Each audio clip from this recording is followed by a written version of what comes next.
Wrong. Totally fucking wrong. Wrong. That's disgusting. Wrong. That's wrong. You guys are like total fucking idiots. The wrong guys. All right. Okay, we've been recording this whole time, right? Yeah. The video is recording. Yeah. But I've been recording on Ableton this whole time as well. Yeah. Okay. Yo, on 3, can you clap your hands with me? Yeah. 1, 2, 3. Fuck you. We have to do that again. So we're synchronized. That was so perfectly synchronized. Are you kidding me? On my screen, we hit that at the same time.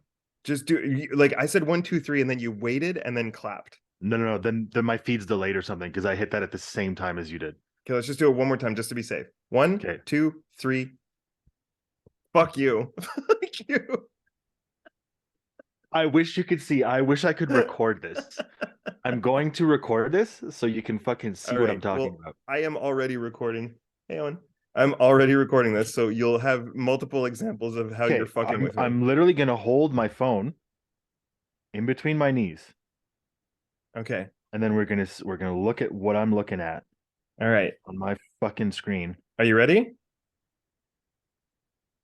Right there. Okay. Okay. On 3. 1, 2, 3. Fuck you. I'm sending you the tape right now. That's so crazy. Dude. So there's definitely a delay on my camera. Hold my phone. But In between my knees. there's no delay, Marty. I can see your mouth moving and hear you talking at the same time. My clap in real time is happening at the same time as you're clapping on my screen. But it does seem, yeah, there's a bit of a delay. There's like a bit of lag on the camera. Well, the video will show that you are full of shit. Well, if you play the video back and then listen, don't look at the tape. Look at when you clap and listen to when I clap. It's right on cue. I'm literally gonna hold my phone. But you have to watch it. My knees. And then watch when you clap and listen to what I'm looking at. It's right on time. On my fucking screen. On the money. Right there. Okay. That's so weird. Can you hear it? Did you hear my clap? So weird. My clap is fucking on point. It's at the same time. Okay, well, it doesn't help me line up the video at all. So there's that. Well, we've clapped 4 times now, and yeah. And I gotta cut a bunch of this shit out anyway. So right. Okay. Well, should we start over? Or just keep going? Yeah, let's start over one more time, but we'll just like restart a new recording, I mean. Oh no, well, I'll just cut all this shit out. It's fine. Okay. Just because then it'll be easier to pull the Remi stuff into it as well. So yeah, okay, cool. Okay. How am I gonna do this? Because I need you to. That's okay. I can sync your shit with your audio. Okay, we'll do it one more time. How about you count us in? Okay. 1, 2, 3. See, that was good. You were like a split second behind on this one. I was ahead on my video, so yeah, but on mine you were behind. You were like almost a half second behind, I would say. All right. Well, there's definitely some input lag happening somewhere, but whatever. Yeah, well, it's all right. It'll be easy to kind of get close this way. Like last time I had nothing to go off of. Anyway, all right. I'm so sure we're here. Fine. We're doing it now. Finally. Oh, yes. How you been? Are you 20 minutes? Yeah, we're 24 minutes into this recording. We're finally starting. So it's it's important to note that there will be as okay, so before we even get going, here's the exclusive fucking blah blah blah is that there's bonus shit on the YouTube channel now. So yeah, you know what's crazy is the YouTube channel, I checked and it's got the most views it's ever had. Really? That video you shared, it's got like 30 views or something after since you posted it. Which 30, is crazy. That's pretty 30 views, man. I don't even know 30 people. I don't either. I don't know who's looking at. I don't know who's watching, but I noticed on the Podbean page the other day, there's like over 3,000 downloads.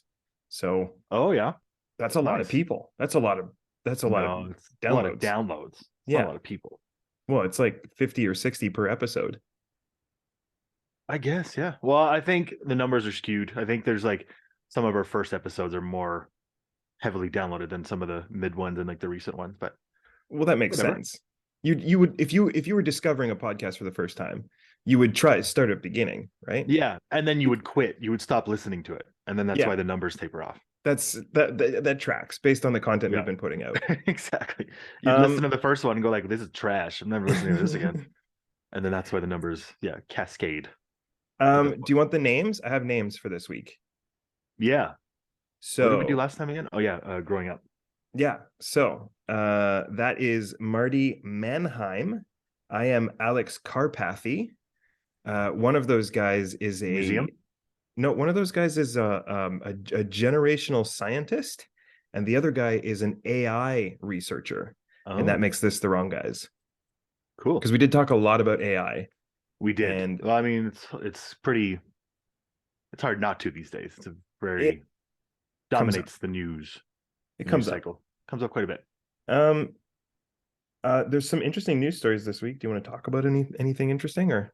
You hit me. I haven't really been paying much attention to the news. All right. Well, in our sort of long replayed segment this week in Kanye news. Oh, Kanye's back in the news. Yeah. Do you know what he did this week? No. He decided that he likes Jews now because he watched 21 Jump Street and he really liked Jonah Hill's performance. And that's what got him back on Team Jew. That was it. Interesting. I believe the tweet said something along the lines of like, seeing Jonah Hill in 21 Jump Street made me like the Jews again, or something like that. Oh. Yeah. Well, good for him. Who would have thought that Jonah Hill's performance in 21 Jump Street would be how this whole anti-Semite thing would be resolved? Hey, good to have you back, Kanye. There you make go. It sound like I'm Jewish. I'm not, but if I was, I would say good to have you back, Kanye. Good to have you back, Kanye.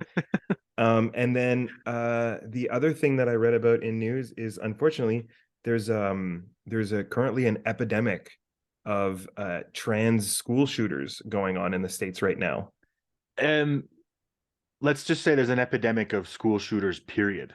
Well, according to certain people's certain tweets, and I'm sure that the trans people are not excluded from that, but it's just, I mean, I don't know, almost I'm desensitized to it at this point. It's just like every week there's another shooting and someone else brings an AR into a school and kills a bunch of 9-year-olds. So this one, I don't know. I don't know what to say anymore. I don't. This one made the news specifically because the perpetrator was transgendered. Is this the Nashville one? Yeah. It was an actual shooting, and no, the one in Nashville, the school. Yes, sorry, the Nashville. Yeah. Okay, I didn't know. The talk is that she born female, but identified he him. Okay, so he was a former student, from what I understand. That part was like it was like alleged a few times, but it's never outright said. It was like potentially a lot of times. I thought I saw a 28-year-old former student. Whatever. Yeah, it was like it was very interesting. And the other thing that was really interesting, and this might just be the research that I did on it, is that I saw a lot of people, family members, friends, and colleagues from school and work and stuff who referred to the perpetrator as a her. But only one instance where on social media, the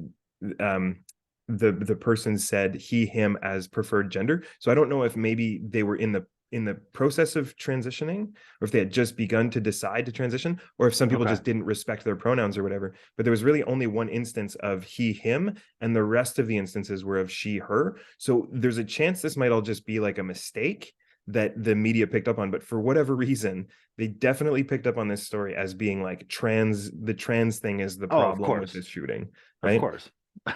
So anyway, the interesting takeaway from this is that there was only been, since 2006, there's only been 4 mass shootings perpetrated by a person born as a female, where more than 4 or more people were killed. So there you go.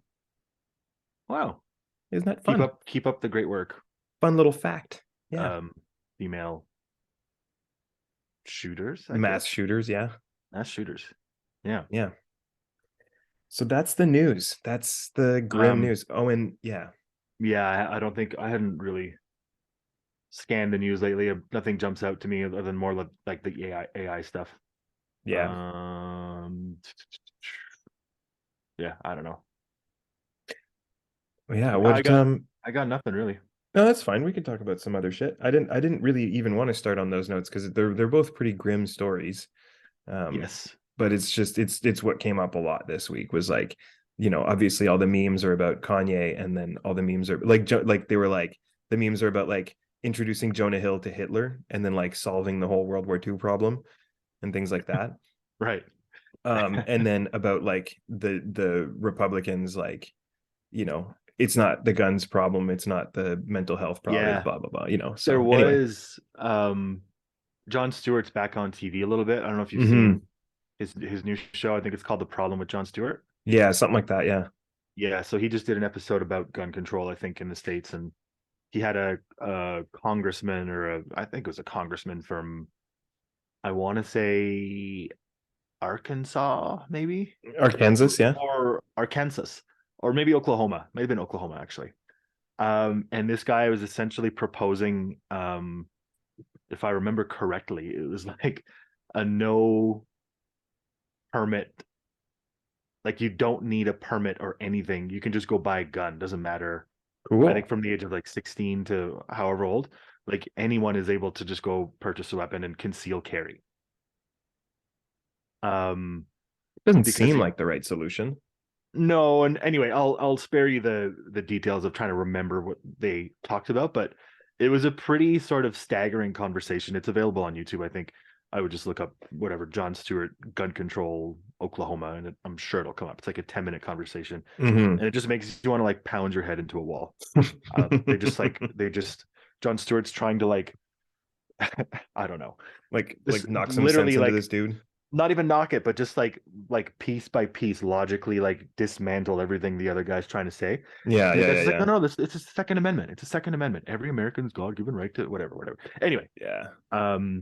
It's a little bit scary when you see people like that are in charge of making these decisions that, Anyway, I'll just let whoever wants to go watch the clip. It's very interesting. Yeah, yeah. It's not. This isn't the moment to go back into another gun debate because we've done it before. We've had this discussion before. Yeah, we certainly have. Yeah, but yeah, no, it's an interesting. I'll definitely check that out at some point because I like his perspectives on things because he has a comedian's perspective. He does. Yeah. I'm not always a big fan of when comedians get super political. It seems to kind of just become like a one-dimensional being. Yeah, but that's always been his thing, right? His take is yeah, exactly. His perspective is interesting to listen to. Right. Did you have anything you wanted to bring up today? Do you want to talk about some stuff in particular? I don't, not that I can think of. I'm very unprepared for this episode. Well, I can tell that. First of all, you were 40 minutes late, so. Well, yeah.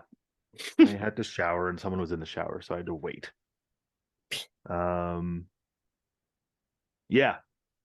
No, I was gonna look for the emails that. Yeah. Why don't you pull up that email from Steph and see if there's anything left in there that we haven't approached yet. I don't know if I can on here because it's on my computer, and again, my computer's over there. Oh boy. So, do you have access to that email? I might actually have it right here. It might actually work. Oh. Get the Gmail app. I am not interested. Linked to your phone, yeah? Oh no, this is my Gmail. I want the wrong guys. If while you're looking for that, I'm just gonna make a comment real quick about, for some reason, the volume of my fucking recording again. So if this recording is garbage and you're listening to me like screech and squelch and pop every time I start talking, I apologize. There's nothing I can do about it. I don't know what the solution is. It's just the way that it is. So there you go. Oh boy. I'm trying not to yell too, because I have a tendency to yell, I've been told. I don't think this is gonna work. I don't think it's gonna work on mine. All right, well, I can do it. There's just gonna be some clicking on the recording. Let me just fucking stand by. All right. Yeah. I got this. Don't worry. I actually haven't checked it in a while. Maybe we have emails. Is it podcast? The Wrong Guys podcast? Yeah. Yeah, at gmail.com. Yeah. And I assume it's the same password as the YouTube account because it's the same fucking company, isn't it? It is. Yeah. And I don't remember what the password is. They're all auto-saved on my computer, so I never have to Ooh. Put them in Oh, myself we have new emails. from. Okay, This is so this one, exciting. I I'm always get just to gonna see read them it. first usually. Yeah. Yeah, I'm just gonna read it. Okay. You're not going to tell me who it's from. You're just going to read it. Actually, no, I could tell you. I'll tell you. Okay, so this is from Stephanie, from my cousin Stephanie. Okay. Hey, Wrong Guys podcast dudes. It's been a minute since your last episode. It's been a minute, since your last episode. Winky face. I'll try and read it how she meant it. That's okay. It gives me time to work on that Rubik's Cube I've had since 6th grade. Sad to hear Remi's departure, but it makes sense. He was really the only right thing about the wrong in it all. Left to their own endeavors, Alex a face for radio, and the very charming but lazy Marty. Wow. Hell yeah. And then That's she gives me in a us some nutshell. topic ideas. Oh, there we go. Look at this. Okay. Should I read them out loud or should we just save some? Ooh. Your call, man. You're the captain at the moment. You're the Because captain of the there's army. another email I want to read as well. Okay. So I'm gonna skip to the next email real quick. Okay. Wow. It's from Lisa, my first girlfriend, yeah. who you will recall has emailed us before. She has. And she's just an email directly to me. It says, I was going through some old pictures and there's a ton of you. Do you want some of them? They're like from the 2002, 2003 era. 1,000% yes. She goes, I know not everybody wants to see old pictures of themselves. It can be triggering or whatever. Oh, please send those in. Yeah. Yes, please. Podcast idea, nostalgia and getting old as fuck. Do you reminisce or think about younger years a lot? Does nostalgia serve a purpose? Are you going through a midlife crisis? Still? Yeah. Okay. What would your 16-year-old self think about you now? That's what we're going to talk about today. I've decided. Okay. And you're in charge, man. Yeah, I'm just gonna, yes, please, is what I'm gonna respond to her. And then I'll put a bunch of exclamation marks so she knows I'm very serious. There you go. All right. So what would your 16-year-old self think about you now? And then should you give a fuck as a follow-up question? And should I give a fuck about what my 16-year-old self thinks about me? Yeah, like should you give a fuck about what image you would be projecting? Like how much self-reflection is important, I guess. Tell me about your 16-year-old self first. I'm trying to, that's what I'm foremost. first trying to establish is like trying to remember what I was doing when I was 16, what I was like at 16.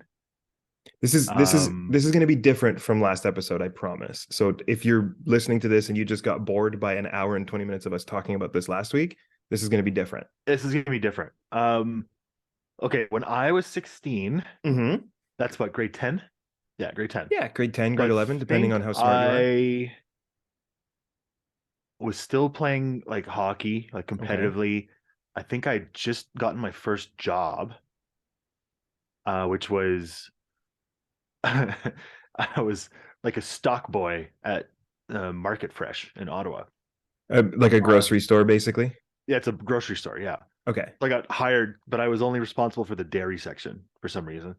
And it was the easiest fucking job. And I was like, okay, the shelves are stocked. Like, there's literally nothing else for me to do. So I would just like buy candy and like hang out hide out in the back and just fucking eat candy all day. It was such a boring fucking job, dude. I think I did it for a month and then I quit. I just called the manager and I was like, hey man, I can't work anymore. I'm too busy with like school and sports. And he's like, it's, customary to give 2 weeks notice. And I was like, yeah, I was fucking 15 or 16. I didn't fucking know. Yeah. It's like, oh yeah, I didn't know you're supposed to give 2 weeks. So I just like, yeah, well, sorry, man. I gotta quit. Like I can't work this weekend. See ya. And that was it. So I was already a bit irresponsible, I guess. Didn't tell my parents or anything. They helped get me the job, and then I quit after a month of working there because I was like, this is stupid. This is a fucking joke. And then I ended up doing like lifeguard training all summer and ended up working at a pool not long after that. So I was a lifeguard when I was 16. So that was like my first real job. I feel like we've talked about you being a lifeguard before. Probably, yeah. So that was my first like real actual job. And otherwise, I think when I was 16, I was probably just starting to like maybe experiment with weed, and like I think I maybe got drunk for the first time when I was around 16 or 17, and like girls were becoming a thing because hormones become a thing. And I just in general was probably just very, very confused about how the world actually operated and stuff, and didn't know what I was doing, didn't know left from right, you know, beyond the easy shit, like the routine of like getting a job and like going to work and like knowing what I had to do there. But when it came to like navigating whatever, talking to girls, for example, Yeah. Okay. or doing that whole shit, I was just like such a novice. Probably still am a little bit, to be honest. I don't know how much better that's gotten, but Well, I guess that's the bulk of the question is like how does that compare to now? yeah, I'm joking. It's been that's fuck. This is scary. Like almost 20 years. Yeah. That's a scary thought. I don't want to do this anymore. I don't want to talk about this anymore. That It's time almost flew 20 by years way ago. too fast. Yeah, did it ever? Fuck. What would my 16-year-old self think of me now? I think he'd be all right. I think he'd be pretty stoked about where I'm at. Like, do you think that you've accomplished the goals that your 16-year-old self had in mind for you? I don't know. Or I can't remember. I think my 16-year-old self probably still thought he was going to be a National Hockey League player, to be honest. Yeah. Probably still thought I was going to was still very much delusional in that sense. Like a lot of kids are. Not delusional, but like, oh, fuck, what's the word I'm looking for? Like, over ambitious maybe, or like just like not like it was for me anyway, it was my dream to play in the NHL as a kid growing up playing hockey. It was just a lot of Canadian kids' dreams, right? Yeah. But I lacked the I definitely lacked the drive or the, I guess, ambition and the desire to put in the work that would require the discipline, I guess. Yeah. And it was fine. It was just like I wasn't that interested in my life becoming just that all the time. Yeah. I got to a certain point where I was more interested in spending time with my friends and meeting new people and doing other things like snowboarding, for example. And I'll never forget, is like, normal as an adolescent. Sure, yeah. So the thing that sort of put things into perspective for me was one year my dad, I was like it was time to renew hockey membership fees for the following season. And it's sort of at a crossroads when you're 16, 17. It's like, this is sort of the age where you decide, are you diving into this full board? Are you fucking going for it and like going to put the work in and do off-season training and go to the gym and like do everything? Oh, what happened? You fell apart again. It's all right. I've gone offline. I can still hear you. Okay. Well, maybe I'll just leave this here and then I'll get up when you take over to talk for a minute. I forget what I was saying. That's crossroads age for young athletes, I guess. And my interests were sort of diverging a little bit at that point. And my dad put it into perspective when it was time to sign up for hockey that year. And it was like, if you want to keep doing this, like, we will support you. Like, we want to know that you are fully invested as well. But just so you know, for perspective, like, just your registration fees for next year, the cost of those fees, for the cost of those fees, we can buy ski passes for the entire family and like a bunch of new ski gear. Oh my God. Everyone. Just to put things in perspective. And really, I was like, putting it out there for you. Yeah, but it was perfect that he did, because I think in my heart, I knew I wasn't fully committed to doing what it took to get to the next level when it came to hockey, because the next level meant like not playing with my friends anymore and like just committing to something that I wasn't necessarily entirely passionate about, whatever. And then I was like, oh, snowboarding seems cool. I got a bunch of friends at school that do it. They seem to have a pretty good time. So yeah, I just kind of shifted my perspective there. It's like, I can still play hockey. I just don't have to worry about it costing whatever, $4,000 just to play. Yeah. I don't know where I started, like where I was going with this. Well, I think you were just talking about what your goal was for yourself at the time, right. So yeah, I mean, beyond that, I don't think, I think as a 16-year-old, you're not that your vision is clouded. I think a lot of kids probably know from the time that they're, maybe not a lot of kids. So I feel like some people just know, like, when I grow up, I want to be a lawyer. When I grow up, I want to do this. When I grow up, I want to do that. And for me, I never really had that. I never really honed in on anything that I was like, this is for sure what I want to do. Do you know what I mean? I'm still kind of like that. I think Well, I I would. never had like a dream of like, again, beyond like the hockey thing or like becoming a famous musician or whatever. I never had a like, I want to do blank. I want to be an accountant because I love working with numbers. I want to be a scientist because I love fucking doing experiments. Like I never had, I just felt like my interests were so like widespread, and I just had like so many things pulling me in all these different directions interest wise that I never was able to hone in on one thing and be like, this is the path I'm going to go down. When I was, again, when I was 16, 17, 18, like for me, it was like high school. After high school, what do? You just go to uni. And even when I went to university, I didn't fucking know what I wanted to do. So I just took general arts Yeah, because I didn't listen. know if I wanted to be a lawyer. I didn't know if I wanted to fucking do communications or be an English. Like I just didn't fucking know. So I just, I did high school and then I did advanced high school in uni. Yeah, I think you and I think most people maybe make the mistake of believing that everyone else has their shit together. I Oh, think for sure. said, Yeah. what you said was that you're like it wasn't like most kids who know where they want to be, and I think most kids don't know.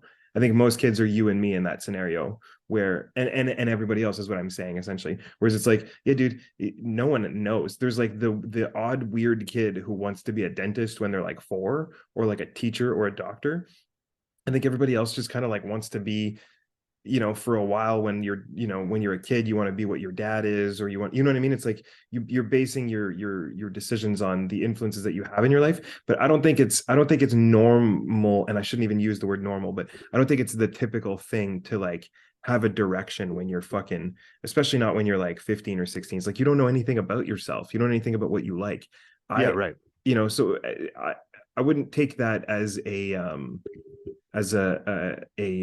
barrier that you had to overcome necessarily, and then see Right. it as like an aspect of your personality too much. I just realized maybe my headphones are the problem, because I think they're picking up your volume. So I'm going to pause and I'm going to go switch headphones. Oh.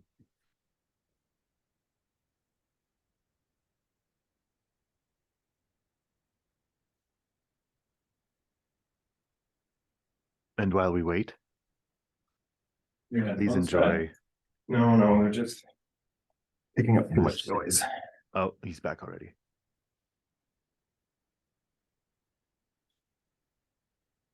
All right, let's see what that does. Oh, okay. Okay. Now what's going on? Oh, I stopped recording. Oh no. I don't know why. I'm still recording. Oh, because you unplugged the headphones for sure. Oh yeah, right. Okay. I'm recording again. Wow, there's gonna be that's gonna be weird to deal with. Some All word. right, Well, I didn't really say anything during that pause, so that's cool. I don't think I'm gonna really hard cut it, but we'll see. just make note of what time it was at. 48-ish. Okay. All right. That seems to be a little bit better. Yeah. I think that was the problem. I think what was happening was it was leaching sound through my headphones into the microphone, and it was trying to pick it up, so it was turning the volume up. Oh, Yeah, that's better. Okay. weird. That's all right. This Your headphones were bleeding volume out all the way out. well, like, yeah, they're pretty old, and like the soundproofing on them is pretty shit. Okay. It's hard to see, but anyway, I just shouldn't use these to record anymore. I know better. I know Fair better. enough. Yeah, this is way better. I'm not clipping nearly as much anymore. Okay, well, for the first half of the podcast, I apologize for the sound of and the volume of my stupid voice. And for the second half of this podcast, maybe we'll get more entertaining. Who knows? Unlikely, but stay tuned. Unlikely. I was thinking about, if I think about this a lot. I think about who you think you want to become. Okay, so this was the sort of like the intriguing part for me, right? Mm-hmm. So you go, when I'm 16, say, right? Yeah. Or like, imagine, okay, here's a great example. Imagine you're 5 years old and you're like, I want to get a tattoo of all 4 Ninja Turtles on my face because I fucking love the Ninja Turtles so much, right? Mm-hmm. Or like, whatever, the fucking Paw Patrol, right? Okay. And then you're like, when I'm 18, as soon as I turn 18, as soon as I turn 18, I'm going to get that tattooed on my face, right? And then you set that as a goal in your mind. You're like, when I turn 18, I'm going to get that tattooed on my face. If you then turn 18 and realize that's a dumb idea, and then ask your 5-year-old self if you're happy with who you became, you're like, well, why didn't I get the tattoo on my face? It's because you didn't know that it was a dumb idea at the time, right? So it's like with age and perspective, you realize that maybe your goal wasn't what was good for you. Right. And so when you ask yourself if your 16-year-old version of you would be proud of yourself, there's a chance that that question might not make any sense. And it might not matter because you might have new perspective, which makes what you thought you wanted back then a dumb idea, right? So that's kind of like the sort of the paradox that question asks, is like, does 20 years ago you have any idea how life should be for you? Right. And then how well are you living up to that ideal? Which, how could you live up to that ideal? You have early 2000s perspective on life. Yeah, and you're so naive, really. Yeah. You don't know anything. So it's hard to kind of have any type of foresight, I guess, because you think like when you're, I don't know, 16, the fairy tale is like, oh, when I'm older, I want to be married and have a nice house and have kids. And like, then you grow up and like, you realize life isn't that simple, and like things change and priorities change. You're like, God, maybe I don't want to get married. Maybe I don't want to buy a house. I kind of want to travel. I want to fuck off and go do something else. I don't really like school. I don't really want to go to school anymore. Maybe I'll go do something else. I'll go fucking learn a trade or whatever. You know what I mean? And but that only comes with time and with aging and with growth. And that is growth, regardless of how it ends up going for you, it is growing up. And that's sort of the evolution that you're, I don't want to say destined to go through, but it's your personal evolution. It is inevitable for sure. Yeah, I guess. Yeah. I mean, the obvious thing for me to come up with for myself is that, 16-year-old me was like deeply, deeply in the closet. Right. Right. And so did you ever see the Norm Macdonald bit about that? Where he was on Conan and he goes, I'm coming out as a deeply closeted man. And Conan goes, oh, so you're gay? And he goes, go, God, no, I'm in the closet. Oh man, he's so good.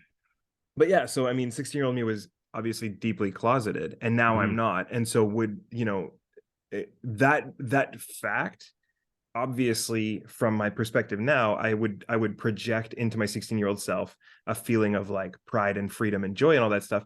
But the idea of that from my 16-year-old perspective might be so daunting that would actually like be like just like a terrible thing, right? Like maybe I'm imagining, because I don't understand the consequences of that in a real world sort of situation, I'm imagining that I don't talk to part of my family anymore, or I lost some friends over it, or there's things I can't do, and there's places I can't go, and there's, you know what I mean? And so maybe I don't want that from that perspective. From this perspective, I know how much better my life is now, but I might not see it that way from then. So it's like, even the things I might not have wanted for myself back then, that I know are better for me now. So it's like, it's a really interesting question, because it doesn't lead you to a conclusive answer. It's like, other than when I was a ski bum, because I think when I was a ski bum, I was living my 15-year-old fantasy. Right.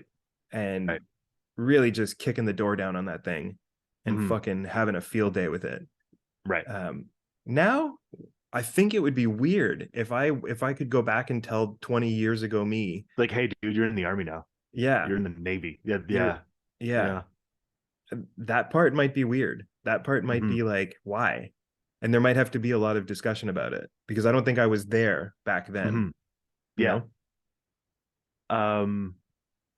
It is, I guess, sort of like you said, like a paradoxical question, and one that's not really possible to truly and like completely answer, because there's so many things happen as you grow up and as you age that it's, and like, again, I'm just repeating myself now, but 16-year-old you knows so little. Yeah. You don't really know what the fuck's going on, as much as you And what's funny is you don't know that you don't know. Oh. You know, And you think you do know. It's not like you're 16 and you're like, oh man, I have no idea what's going on. You're walking around as a 16-year-old, fucking your balls hanging out, like, oh, I'm fucking teenager, man. I'm fucking gonna be going to university soon. Like, I know what the fuck's going on. I'm fucking street smart and I'm this and that. You know, that's the funniest part, is you don't actually know that you don't know. Oh But man, like you said, you think you know, and you have no idea what's coming. And life is just like, do you remember in Jackass, I don't know if it's Jackass 3, the giant hand on the spring Okay. bike that they did? It was like a giant fucking paper mache hand or something, and they had it like hidden behind a wall on this hallway, and then guys would come into the office and walk down the hallway, and then Wee Man was just sitting there and he was like, oh hey, what's up, man? And he would just like hit a button and this hand would fucking swing around and smash whoever Like, was walking through the hallway. knock people off their feet. Yeah. And like, as a 16-year-old, you're just walking through life. You're walking down this hallway of life. And then life itself is that hand. Oh, this fucking camera, dude. Maybe it's overheating or something. I don't know. That's weird. Yeah, no, and then that big fucking hand that's on the spring waiting around the corner is life waiting to swing and just smack you right in your face and be like, psych. bitch, you thought you knew. Buckle up, baby, because here we go. Shit's about to get real interesting. I mean, you ever heard about a mortgage? Yeah. How about taxes? You ever done your tax? Oh, which reminds me, I gotta do my taxes like ASAP. Yeah. How about understanding I'm gonna try and fix taxes? the video again, but keep going. Yeah, I mean, I don't know. I feel like we're just beating a dead horse here. I think we've sort of like, we've walked around the whole thing where you're just like, yeah, it's I don't know. I think it would be cool. As a 16-year-old, I think the things that you value might not fit into the framework of success anymore, and vice versa, right? I think that the things that I value now might not fit into the framework of success from my 16-year-old perspective. You know, although in terms of values, I think I'm still where I thought I was. I know I wanted to be. What's that? It would have been interesting to have like a diary or something as a 16-year-old and be like, what is your vision of happiness for yourself in the future? Yeah. Well, and then look back on it 20 years later and be like, ooh, I was way off the mark. Interesting fact.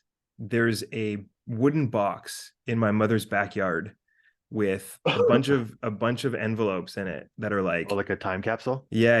That are friends and I and my brother. We filled out when we were young. I think we were like, I would have been like maybe 10 or 12 years old or something at the time. Oh yeah. And it was supposed to be who I want to be when I'm 17. So it was supposed to be like, it was a 7-year projection. Okay, yeah. Or so. And I never unearthed that box. Oh. And in that period of time, my dad planted a maple tree right where the box is. Oh no. So now forever. It's like probably it's under like a decent sized maple tree now. Yeah, well, it belongs to the tree now. Yeah. So I know roughly where it is in my mom's backyard. And I've thought many times about going to dig it out just for fun. I just want to see. And I remember that we each wrote a letter to ourselves to be like, here's what I'm hoping to have by the time I'm, by this amount of time from now. And then we also wrote, and these were the people that I grew up with. We wrote one of each other. So it was like who we thought the other people were going to be. And then we didn't read those. So it's like, oh, right. I didn't have access to the one that was about me. Everybody else wrote something about me. And then we sealed that up and put it in there as well. Right. So it was always really interesting to me to think about going to get that. And it's like, especially on the anniversaries when it comes up, and I'd be like, now it would be like the 15 year. Like one day, if your mom ever moves out of that house, you'll have to go and try and dig it up. Yeah, well, I think I will at some point. It's like I'll go in the summer and I'll just go dig a fucking giant hole in her backyard. And I just won't tell her what I'm doing. I'll just dig a hole. Yeah. She won't fucking remember. But the thing is, it was a wooden box covered in saran wrap, covered in duct tape. So I doubt it stood the test of time. It's not exactly the most hermetic. You don't think so? I don't know, man. Maybe moisture gets into the duct tape and the saran wrap and then it's game over. Yeah. So I don't know but it would be cool as shit if I could get into it and find it. But yeah, I mean, you're right. And I do have access to some old diaries and journals and stuff that I was writing back then. Every now and again I come across, or my mom comes across a notebook of mine or something like that. And it is fun to kind of go back over those. I've talked about this before, but there's a really good series, I believe it's on Netflix, and it is called Mortified. And it's people who find their old diaries and then kind of curate stories based on that, and then stand on stage in front of, like, at open mic nights essentially. And they do these like nights for this, so it's like 5 or 6 people in a row who have this kind of same, they have their diaries or whatever. Anyway, and they read through them, and they read the horrifying stories and the embarrassing stories and the, the crushes and the, what life was like and all this other stuff.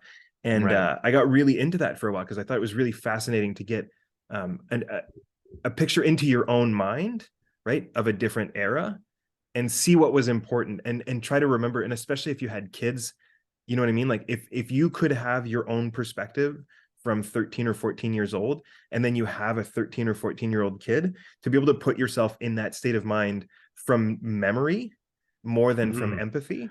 I'm just trying to remember, like, what were my biggest concerns when I was that age? I mean, what was my biggest worry? You're worried about your, obviously the first and foremost, I think everybody's like worried about their body being all fucked up, like, because that's what's happening to you at the time. That's like the big news, is like, you're like, everything's changing. Am I going to be ugly? Do I have pimples and acne and deformations? And are girls ever going to talk to me? Are guys ever going to talk to me? Am I going to have friends? Is everybody going to think I'm a loser? Am I walking gay? Is my voice going to drop? Are people always going to think my mom's answering the phone when I pick up the phone? Shit like that, right? And then you care about fucking homework and jobs and friendships and drama in school. And it's like, whoever is talking to whoever about so-and-so behind whatever's back and all that shit. And it's everything. It's everything at the time. It's like, it seems so stupid now, and I'm kind of brushing it off, but at the time it is 100% of life. You know what I mean? Yeah. So it's a really sort of like crucial moment in your life, and it's a crucial moment for parents to be able to empathize with their children or whatever. But anyway, the point I was going to get at was, so I got really into this this Mortified thing, and I started talking to my mom about it, and my mom sent me her journals. So I have my mom's journals from when she was 18, and those are really fucking cool. And I even have some correspondence between my parents when they were like teenagers, because my mom was living in Europe and my dad was in Mexico, and they were like writing each other letters. But I'm also seeing, so I have journal entries and letters from my mom. So I'm seeing what she's going through, and then how she's writing about it to my dad, and how it's like edited and changed so that he doesn't really know like the whole story about, like, she's having a horrible time, but she's writing it up as the trip of her lifetime, and stuff like that. So it's really, really fascinating to see. And I've asked her if I could ever like combine it and like turn it into one like cohesive story, and she's absolutely on board. So one day I'll sit down and do that. But it's really cool to get that, just because you brought up like it would be cool to have journals from your adolescence and stuff. It's like, it's such a different perspective because you don't have any of the like societal filters on it yet. You just have your emotional filters. Yeah. Right. I don't think I have anything like that, quite like that. That's a shame. You should ask your mom though. She might have. Honestly, stuff. I might. There may be some stuff lying around. I'm sure she's got a little treasure chest. Yeah. Of those types of things, but who knows? Yeah. I don't remember ever like consciously like journaling or writing down feelings and shit, which is funny because I do it now. I started doing it recently now. How do you like it? It's good. It's useful. It's like I think did we talk about this already? Maybe not. We talked about it after we stopped recording last time. Oh yeah, for the after hours, the private after hours show. Yeah, no, it's good. It's I find it I don't go into it with any intent or so I shouldn't say intent. I don't go into it with any sort of idea of what it is that I want to write or desire to write a specific thing. I just will grab a little notebook and I will just start writing. And it's just kind of flows out of me in whatever way. And then it's like stream of consciousness, essentially. I don't know if you have any experience doing that sort of thing, or if you do journal and if it is anything comparable to that. But for me, it's just sort of the way I've just started doing it. And it's just sort of to get this junk out of my head and onto something else. Mm-hmm. Yeah, I don't. Again, my intent is just to clear my head, I guess. Yeah, the rules and the way it comes out is the way it comes out. There's no. Sometimes I think I mentioned this last week. Sometimes I'll make a list about something, or I'll do like bullet points about something, or I'll just write down questions and then try and answer them. There's no format essentially. It just kind of comes out the way it comes out. Yeah, the rules I was given for journaling, this was from a social worker back when I was like in grade 6 or 7 or whatever, getting in a lot of trouble. She said, when you write, you have to write as if no one will ever see it, including yourself. Yeah, right. I didn't know that was a rule, but that's sort of okay. Oh, including yourself. Okay. Including yourself. And so you're literally writing, you're literally explaining it to the piece of paper. And the piece of paper is the only one that will ever see it. And the reason for that is because you don't tend to editorialize yourself as much if you're not self-conscious, right? Right. If you put somebody else's eyes on it, even just in your own mind, you'll cut some shit out. You'll cut some feelings out. You'll cut some stuff out that maybe makes you feel like you're a little too vulnerable or too open about stuff or whatever. Right. And so you write it as if no one's ever going to see it, and it helps you get it all out there. And then the other thing is, and it's kind of the same as therapy, where the paper doesn't know you, so you end up having to explain context, right? Mm-hmm. and give the whole story, right. and in a fairly concise way. Mm-hmm. And like, sort of edited but not editorialized, and it tends to make you realize what you actually think about the situation, right? Because until you format it in that sense, your mind just kind of goes from your own perspective. You're just like, I'm angry because this person did this to me, right? Yeah. And then you're like, well, here's what happened. And then you tell the whole story, and you're like, well, now that I see it from this perspective. Yeah, you just get to reframe things a little bit and take a step back. And exactly. So it's funny. This is a total sidebar. We've completely veered off track once again. That's fine. Which is fine. This is what we do. But I was watching, Jocko Willink? I'm sure you do. Super hardo Navy SEAL guy. He's been on Joe Rogan a bunch. Rings a bell. Bald guy, kind of the same David Goggins type dude. Yeah. Okay.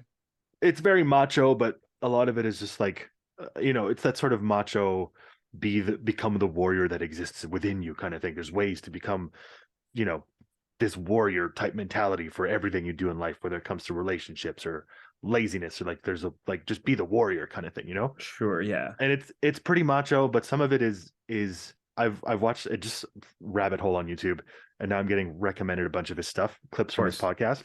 Yeah. And again, with the keeping in mind that the perspective that he's coming from is this super macho Navy SEAL thing, where it's like he's gone through hell and back, and it's like the very militaristic, get the job done kind of thing, right?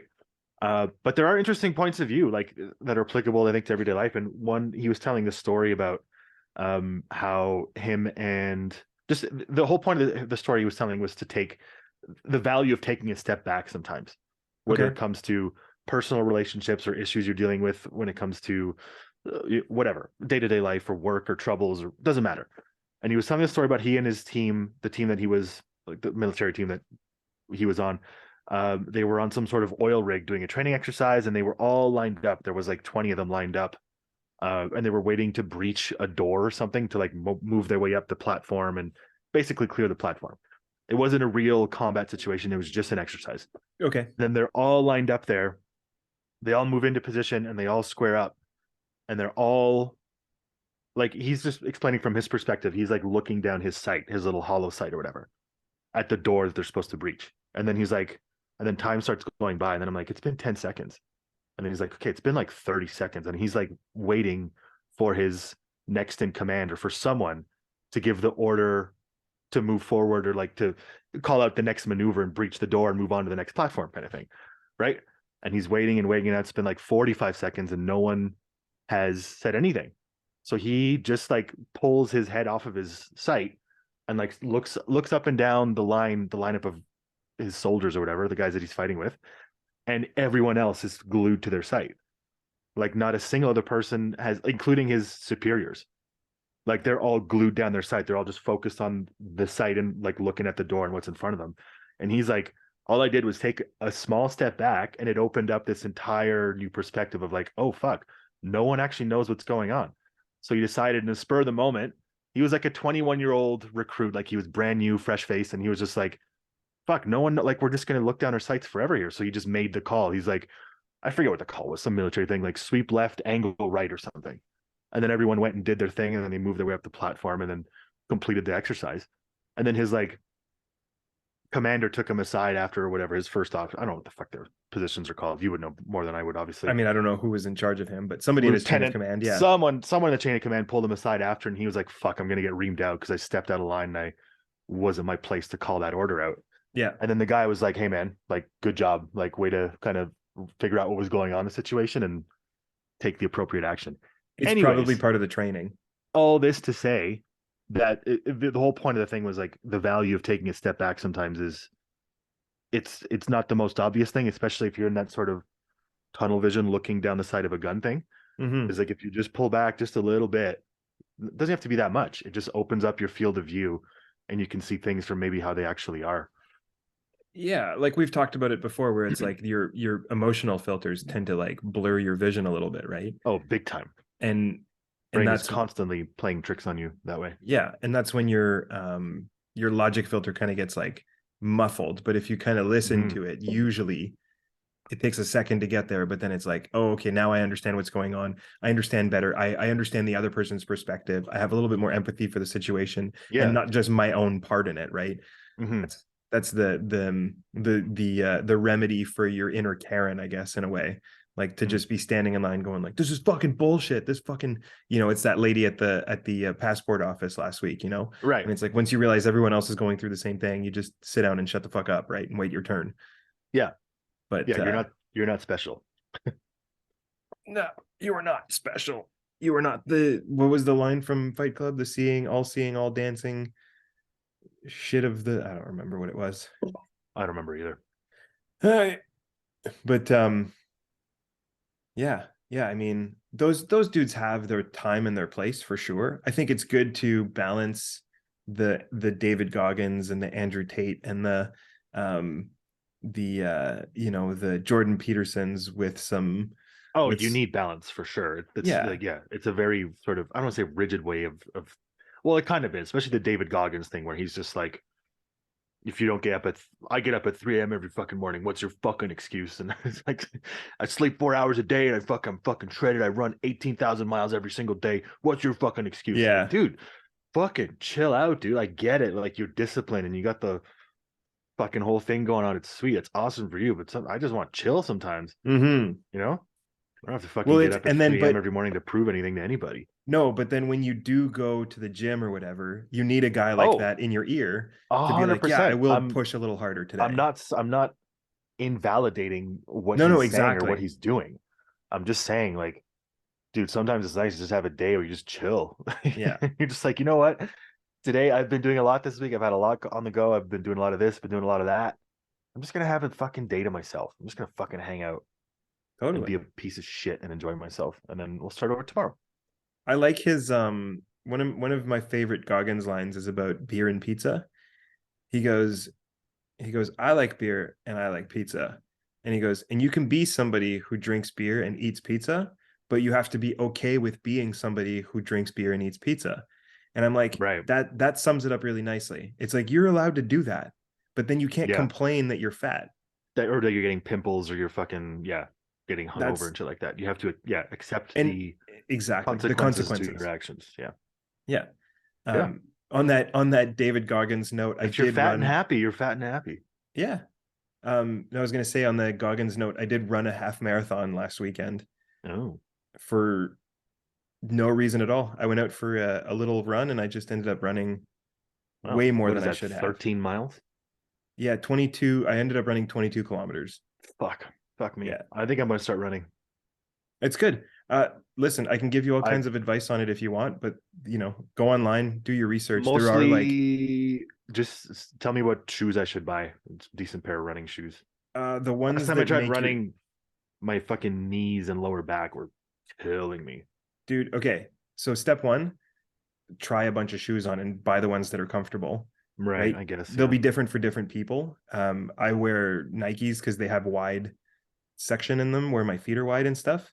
Right. But I'm not trying to run marathons. I just think if no, I no, can no, no. like And here's integrate a 20-minute run into a daily routine or or every other day routine, I think that would be useful and good for like just general cardio. Here's two pieces of advice I'll give you. Number one, and it's one that I'm working on. Actually, both of these are things that I'm working on really hard. One is run on your toes, right? So none of this heel toe stuff, because that's how you ruin your knees and your back and your hips. So you try and run on your toes. Yeah. So you land and cushion and then bounce. And so you'll be taking smaller steps for sure. And then the other thing is try and pace yourself. There's all this science from what I understand about where your heart rate wants to be and all this other stuff. But essentially, if you're aiming for like 6.5 to 7 minute kilometers when you're training, your heart and aerobic and cardio is going to be in a much stronger position, and you can run a lot farther that way. So do a consistent 2 to 3 kilometers a day would be a great place to start. That's what, like half an hour? 6 minute kilometers, 12 minutes, 20 I don't minutes. know if I don't know if that's fast or not. No, it's super how long slow. It takes. Okay, sweet. It's super. I think you walk at like 8 or 9 minutes per kilometer. So 20 minutes, 25 to 30 minutes, I could do 2 or 3 kilometers pretty easily. Easily. Yeah. Okay. Well, considering I haven't done any type of long distance cardio, doesn't matter. We'll start with 20 minutes and we'll see how far I go. Yeah, 20 minutes. And there's really cool places to run where from your house. I used to run. I would just run along the river, like around the annex kind of there's thing. a cool 5K loop right there if you want and stuff like that. Yeah. Figure out how you like doing it. Put music in, don't put music in. I prefer running without music. Some people prefer it with music. Yeah, I gotta do music, I think. Yeah.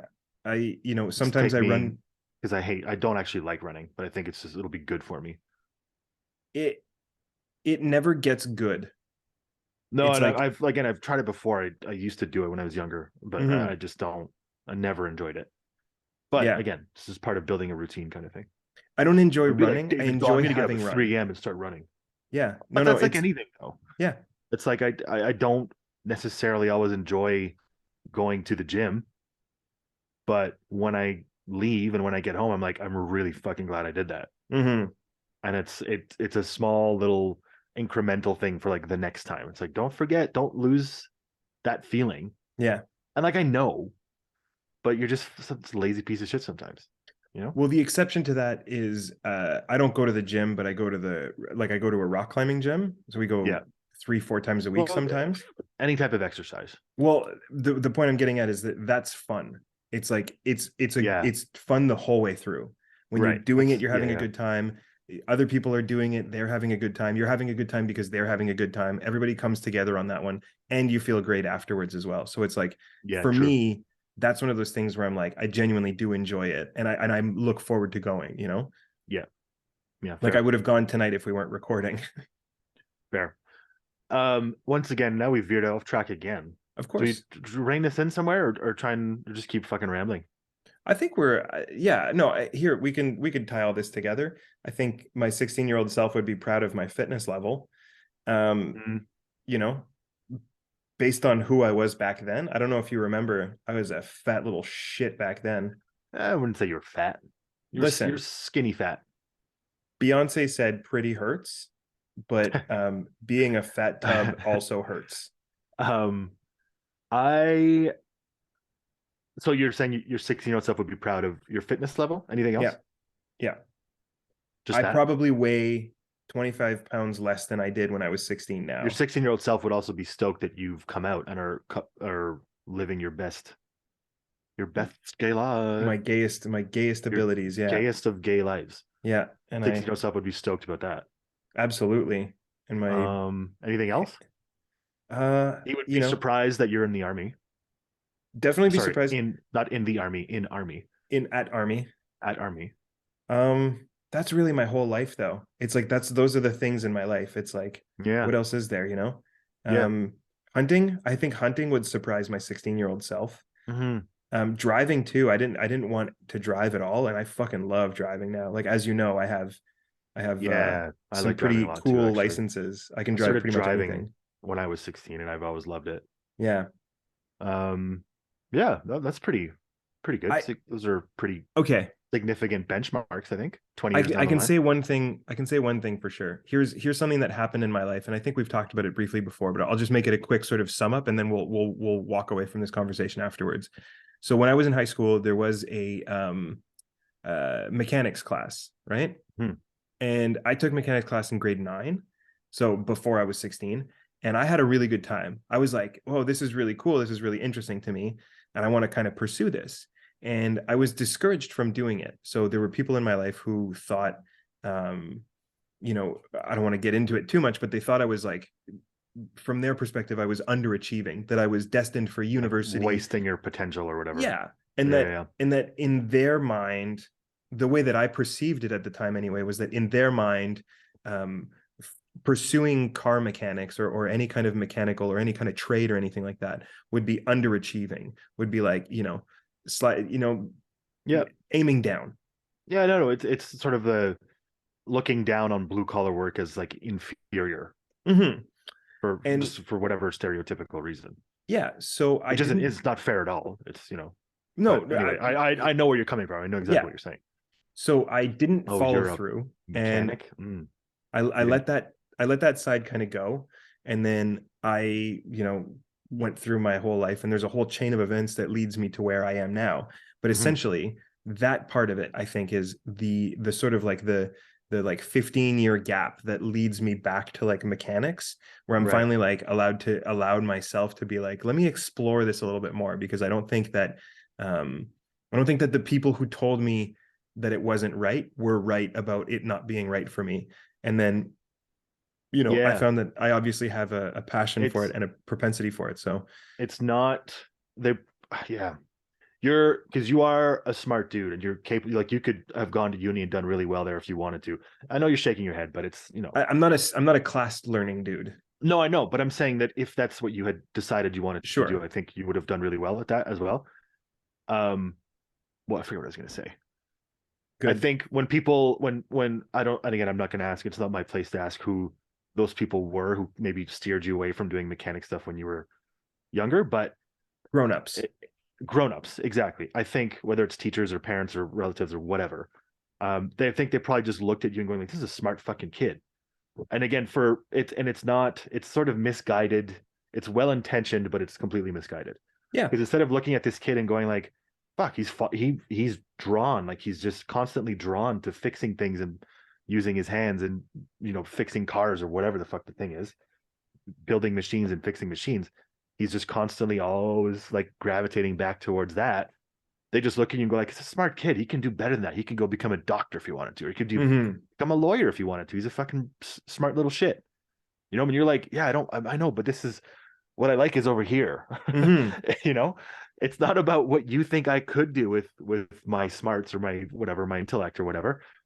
It's like, I am drawn to this, and this is what catches my eye, and this is what I want to do. And then if that doesn't work out, then you fucking go do something else, figure it out. But I just think when it comes from those people, it's well intentioned but misguided. Yeah, and I think as like, that's 20 years ago, right? So I think now it's maybe less of a concern for definitely for changed. Kids. I think things have changed a lot, where going to trade school or not going to university at all, and just, you know, accepting all these different paths to education or to work and employment, everything's so accessible, and it's just like, yeah, fucking take a year off if you want, you know. Well, take a year off after university or after high school and just come back and figure out what it is that you fucking want to do. You want to go do an 8-month police foundations thing, then fucking go do that. Like, there's just no, like, I'm the same age as you, and for me it was always no one's fault, but it was always just like everything I was surrounded by: go to high school, go to uni.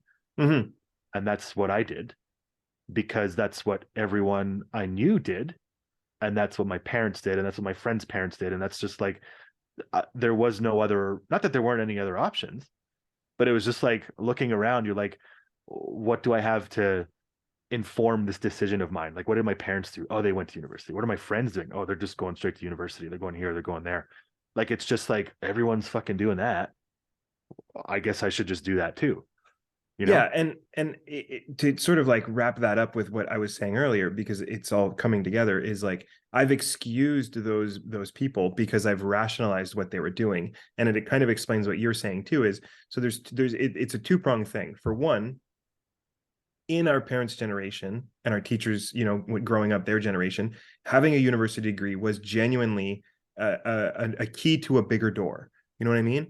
And it's what was expected, and not many people had a university degree, and every university degree led you somewhere. So it's like it's easy to rationalize that as being like university degree equals good, right? Yeah. And the other thing is, growing up in a government town like we did, Oh my God, yeah. needing an undergraduate degree to go work for the government, which is the biggest employer in that city, it's like it makes a lot of sense that if you want to go make 100K, you need a university degree so you can go answer phones at a company, right? That's going to employ you and give you a pension and benefits and all this other stuff and take care of your family and all this shit, because it's a government town. So as you say, very well intentioned at the time, it was a solution that was tailored for the many, right?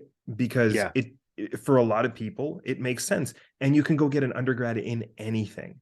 You can go be a fucking bachelor in arts or medieval conflict resolution or women's studies or knitting or, you know, human kinetics. It doesn't have to be what you're going to do, environmental science or political science or whatever.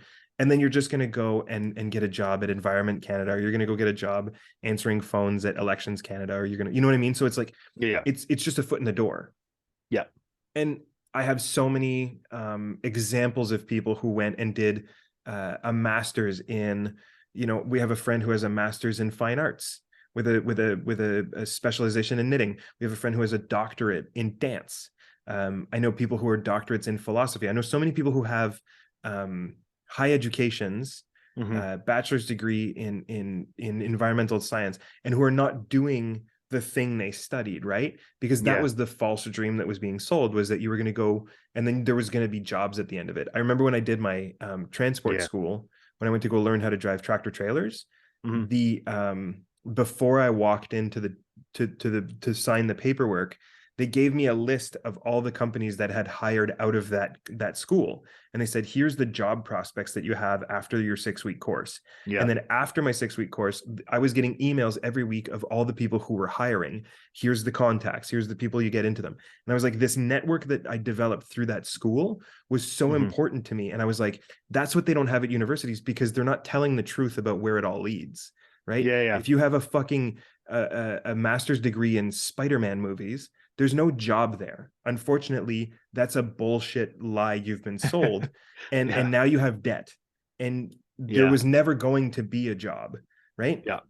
So if you were the kid who wanted to be a dentist, or you were the kid who wanted to be a teacher or a doctor or a lawyer or an economist or whatever, and you followed that route, it landed you through university, and then you come out and you have your job because you know what you're going to do. The rest of the kids who, like I said, were just kind of, I don't know what I want to do. And everyone's pushing you towards university, and everyone's saying you have to take all these pre-university classes in high school. You have to drive yourself towards the highest level so that you have all of the options open to you, right? And then they push you through university, and you end up in college getting shit-faced on your OSAP loans, and then owing a ton of money and having a bullshit bachelor's degree. And it's like, it turns out that isn't the solution. The solution isn't to not go to university. The solution is to kind of have a little bit of an idea of where you're going and how to get there, and not just walking into a room and hoping it's the room you want to end up in. You know what I mean?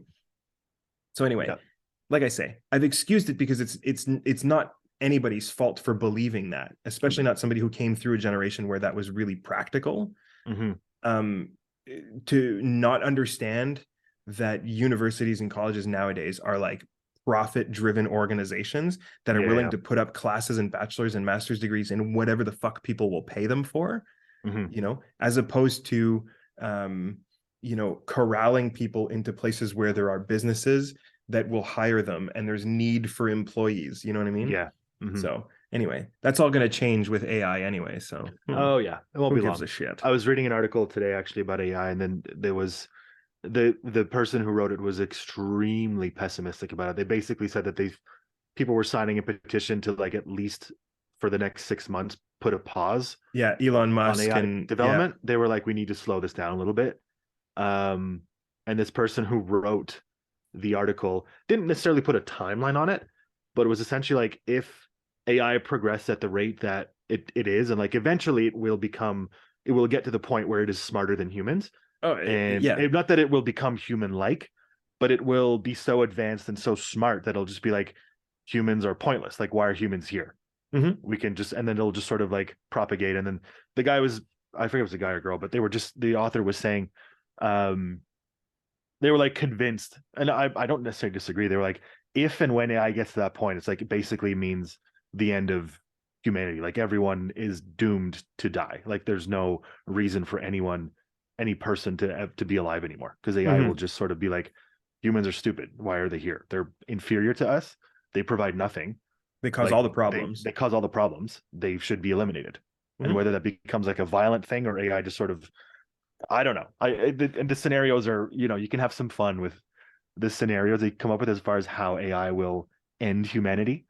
And there's probably going to be movies and shows coming out about it in the coming years. But I thought it was interesting, very sort of doomsday take on what's happening with artificial intelligence these days. Well, I've told you what's going to happen, right? My perspective is the AIs have no need for self-preservation, and they just shut down the power grid. Right. I mean, and then like everybody just dies. You can have fun with the scenarios, and you can envision tons of different scenarios as far as what AI does to eliminate humans. But it is sort of like a scary proposition to think that like all these people who are much smarter than I are saying like, we need to slow down, because if we don't, this thing is going to be smarter and more capable than we already are, and it will realize that does not need us anymore. Oh, it's there. You know it's what I mean? It's crazy. Yeah. It's fucking crazy. Well, that's the singularity. It's there's got to be a sweet spot where, for all the good that AI can and will do, I'm sure in the coming months and years, it's like at certain points, like, we don't need. How far do we need to push this? There's no part of it that's a need. All of it is a convenience. Sure, but I'm just thinking as far as like medicine goes, and as far as sure, finding, but we're there already. Things. Sure, that's what I'm saying though. Is like there's at a certain point, it's like we've got enough. We've got what we need here. Every time you push the envelope, it just gets a little bit closer to. Yeah. Oh, it's a dangerous game. Listen. I've been preaching about this for years. It's going to go the wrong way. We're all going to die, and it's going to be our fault. Yeah, well. So it's either that or the sun exploding. So either way, or both.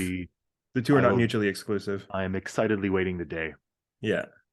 Okay. Well, I think that's on that positive note. Hey, weren't we supposed to do therapy today? Yeah, we were supposed to do therapy. Oh shit, forgot about that. It's okay. We'll do it. We'll do it next time. I presume a therapy session. There will be a need for it. Oh, there's always a need for it, for sure. That I am in the same place I was last week. Okay. so here's stay tuned if you're listening. Next week's on next week's episode, we already know what we're going to do. Yeah. We're going to do therapy. We talked about doing, after we recorded last week, we talked about doing like a therapy session just for fun, I guess, or to mix things up and do something completely different. Yeah. And I guess we'll do that next time. Okay. If you are a 16-year-old and you know everything, or if you can somehow travel your consciousness between your 16-year-old self and your adult self, write us an email at thewrongguys@podcast@gmail.com. Thanks to those who have written emails, by the way. Lisa. Now I can actually say, check us out on Instagram, because Marty's been posting some shit on Instagram, which is I posted awesome. one clip. Well, I realized when I went to look at it that you actually posted like as far back as like the picture of my new tattoo and stuff. Yeah. So there's some content going up there, and check out the YouTube page, because we're putting up these episodes with unedited bonus content. So if anyone who's ever wondered what these episodes sound like without me editing out the dead silences can see what they're actually like on YouTube now in their full glory. And on this week's episode, I'm going to figure out a way to splice it in, but we have a little funny moment that happened before we started recording, but I'm going to probably add it to the end here, where Marty and I were talking with Remi, and you'll get to see him. And Eric, Eric, special guest. Oh, I was gonna say special guest Eric shows up, so you should be hearing this afterwards. So if you didn't, if you're listening to this and you want to check it out, this is so confusing because I'm like, I feel like I'm talking to people who don't really exist, but it's the pre-show, but it will be the post-show for this. Check it out. Check out the YouTube page. So yeah, it's I don't know what it is. It's the wrong guys, and you have to look up podcast or something. We're there somewhere. You'll find it. You're a grown-up, you can do it. And I think to finish up on the original question, I never said what my 16-year-old self would have thought of me. I think he would just be disappointed that I don't have a dog yet. Yeah, really, yeah, definitely disappointed that I don't have a dog anymore. That I don't have a dog. Yeah. And yeah, otherwise I think you just kind of be like, yeah, whatever, man. You're just doing your thing. Little side note, do you know I'd be Orso? a little bit confused. You'd be like, huh? Yeah. Oh, all right, cool. Do you know Orso? You're doing that? Orso? No. Should I? Amy, Shannon and Amy? Big Great Dane. No. He was a good dog, great dog. Good friends with Ziggy. I don't like where this is going. Yeah, unfortunately they had to put him down today. Oh so man. I got that news today. So he was this is a fucking depressing episode. I know. He was a big Jesus beloved Christ, dog. Talked about school shooters and whatever else we talked about at the beginning. AI is gonna kill everyone. Yeah. His dog died. Yeah. We're really fucking dude. Glass mostly empty guys right now. Yeah, things are weird. All right. Well, rest in peace, Orso. That's a bummer, dude. Yeah. The one thing that will always get me going is dogs dying. Yeah. In TV shows or movies. I know, same. Without fail, will always well up with tears, if not openly weep when a dog is put down, even when it's fictional. All right. I gotta go. Oh, you've been given the cue, have you? Yeah. Oh, okay. All right. All right. Well, it's been a slice, and we'll therapize next week. Well, yeah, I can't wait to fucking lay on that couch and spill my guts for everyone to hear. And I will try to not cry.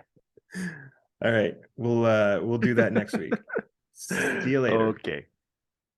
Oh, here comes Remi. He's gonna complain about the noise too. Is he actually joining? I guess so. If I put this here, is that still crazy? It's still crazy. I don't know if he's joining. There's a third screen. Oh my god. Good Lord. Does this thing work? Is this thing on? Hello? Yeah, it works. God damn, is that ever loud? I know. We were just arguing about how I can't fix my fucking volume. Are you ready? Take two of the rapper throw. What's that? Never mind. I hope you're not recording what I just did. Oh, it's recording.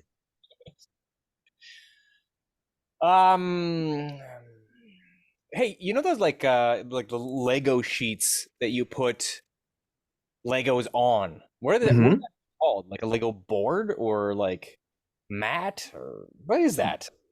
I would say a mat. Base. I like base. I can't. There's nothing I can do here for this fucking volume problem. I'm like basically whispering at this point. Need the huge. And everything's clipping. You just need a different DAW. Duh. That's what I just said. Duh, obviously. All right. Well, I can't do anything about that right now. Get Logic. I'm sure there's a decently priced Logic out there. Because that's GarageBand on... It's the good GarageBand. But did you do it? No, I haven't had like this much of an issue with it yet. Okay, let me look. Garage. No, I'm not gonna download anything right now. I'm just gonna try and fucking get this thing to. Okay, there you go. It's started to like mitigate the fucking volume a little bit. All right, we're at a point now where at least it seems to be trying not to fucking blow everyone's eardrums. Is it too loud still, Marty? It's still pretty loud, but it's fine. Whatever. All right. Well, it is what it is, boys. Yeah, whatever. I'm not looking. So Lego base is good. Lego base. Yeah. X large. You talking about like a base that you can build from, or just like a mat? Yeah, you can yeah, like build on. Well, Like you can the stick pieces board, onto. the Yeah, plastic mat the that you like 20 onto. by 20 or whatever the it's like fuck a it is. big giant Lego piece. Yeah, Right. Okay. Yeah. because the kids and I, like I got the idea of like Margot did some stop motion stuff at school, like Oh real yeah. like she learned what stop motion was. And so she did a little bit at her pappy's house, but all they did was like set up a camera. And then I thought like, man, I could get like a tripod. I've got an old iPhone.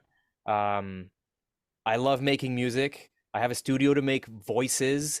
So I was like, why don't we just fucking do a stop motion Lego movie? So we came up with a little story tonight, and we're like, they already have like a bunch of Harry Potter houses that are built. So like, we're gonna make like this village. It'll be the same thing as the as what we did at Bathurst, Alex, with like Uh, a with background. And, yeah, yeah, and there's like so many stock videos out there that like I have already found like forest flyover stock videos that could be like the entrance video, like if this thing takes place in a forest or whatever.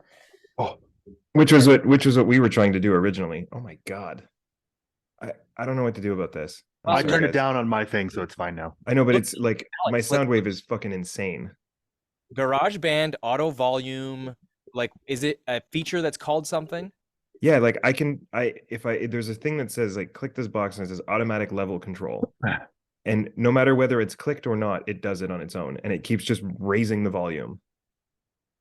So I have to like talk a lot to get it to like tone it down a little bit because otherwise it just turns everything way up. I don't know why it does this. It's really obnoxious. Let's see if people are having the same issue.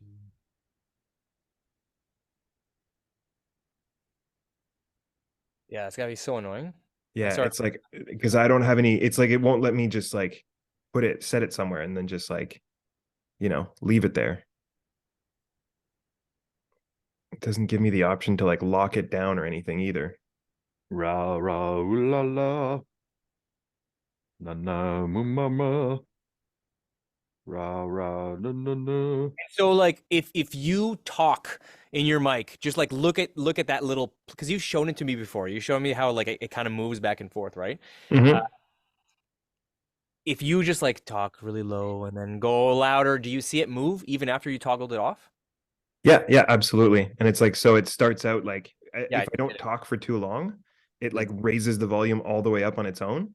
Yeah. And then as I talk, it like lowers it down. It's like, whoa, why you're talking so loud. And it's like, well, yeah, I knew I was gonna do that. That's why I didn't ask you to fucking go all the way to the top.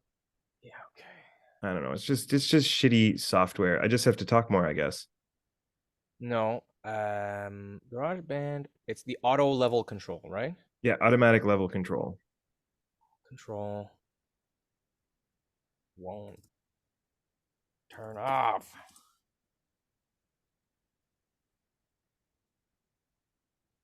It doesn't seem like everybody, it like doesn't seem like anybody else is having this issue. Maybe if I add Reddit at the end of it. That's always the solution. And then you'll somehow end up on a racist. Nah. Sorry, Alex. I don't care anymore. Yeah, I don't know. I don't really care either. Yeah, like, me neither. Marty, do you care? Nope.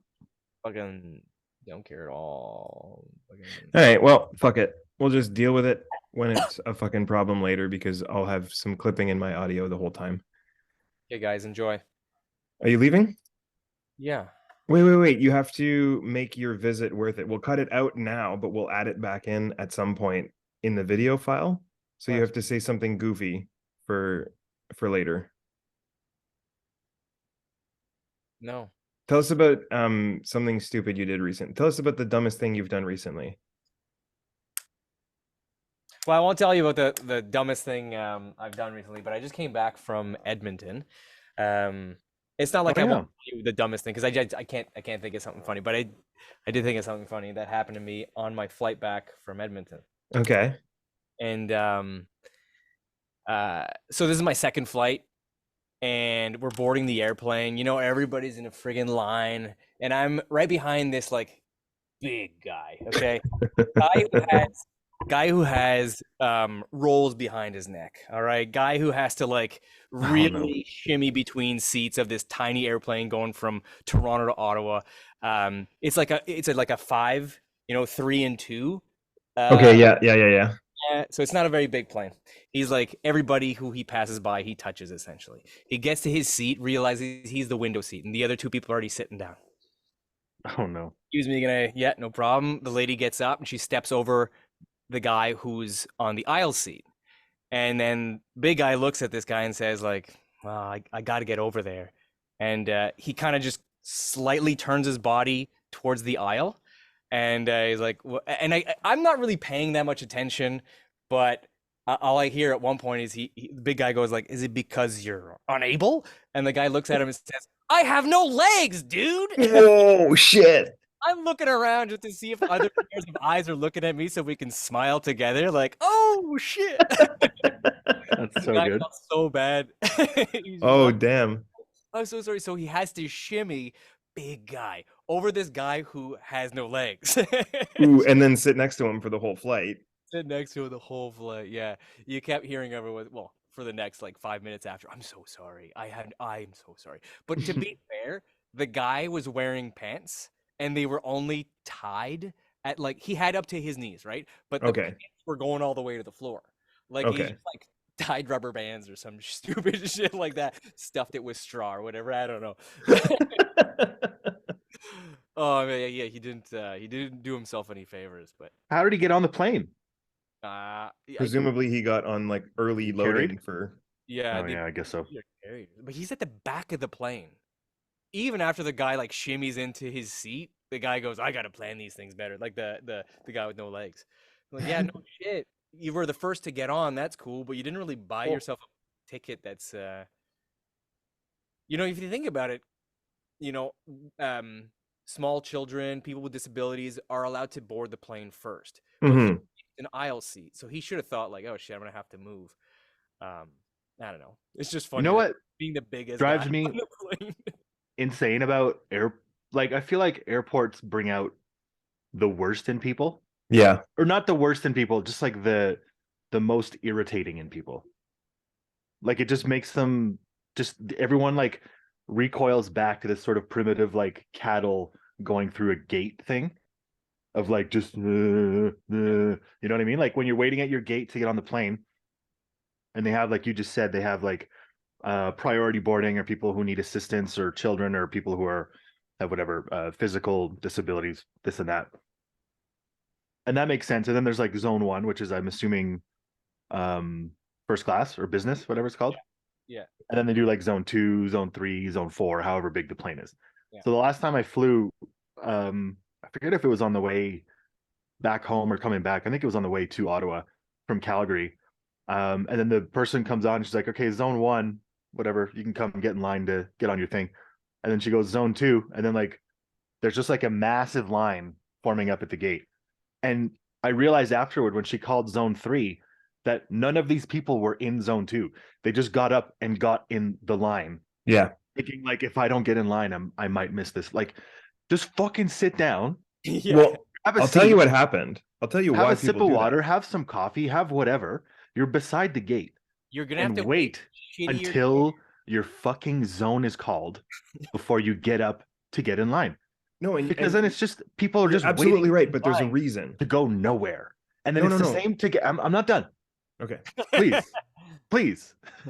Well, you're just going to make an ass of yourself, is all I'm it's saying. the There's a reason same- why this happens. It's the same thing getting off the plane. It's actually even worse getting off the plane. Mhm. As soon as the plane pulls into the terminal and stops and the seatbelt sign comes off and everyone undoes their fucking seatbelt, you could be at the fucking back of the plane and they stand up and they go into the overhead bin and they grab their fucking carry-on. And it's like you're at the back of the plane and not like no one's gotten off yet. It is not your turn. Before you're getting off this It's plane. just probably at least 15 to 20 minutes before we even get to this section of the plane for people to like one at a time file out and grab their shit and go. It just drives me fucking insane. It's like, where are you going? Why are you standing up? Why are you grabbing your shit? There's literally nowhere to go. And it happens every single time I fly. I agree with you on the getting off the plane thing. You're absolutely right. That's a ridiculous thing to do. I hate being in the aisle seat because when the person on the window seat expects you to get up so that they can go stand up for no reason. And then you're like, I kind of feel obligated to like do this for you.